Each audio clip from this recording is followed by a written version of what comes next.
из Казахстана Кенжаханов Санжар.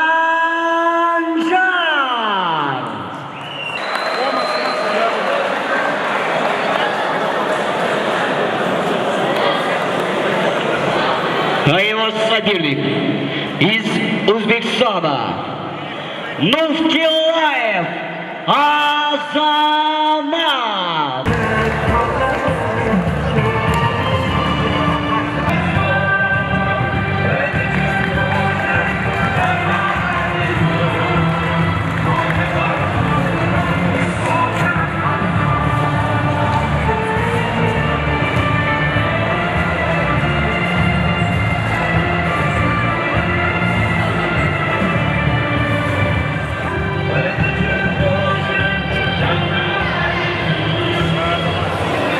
Ну что же, зрители, из красного угла страна Казахстан, вес 93 килограмма.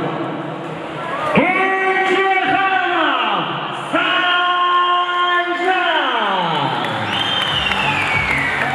Из Узбекистана Нуфтилаев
Fancy willing in the notch.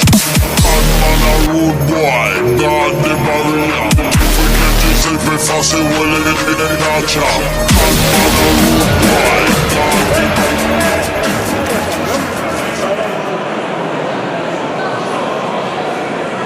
Итак, победитель из северного угла, удушающим приемом, submission, из Узбекистана, Нуфтилаев Азамат.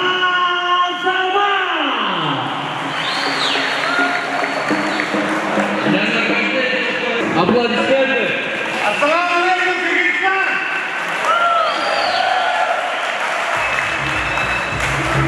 Я хочу поблагодарить национальной нашей гвардии и еще наш президент. Спасибо всем. Спасибо моим соперникам тоже.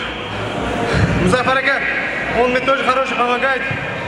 Музафар Бухарский, Джуджик, мой брат. Спасибо всем!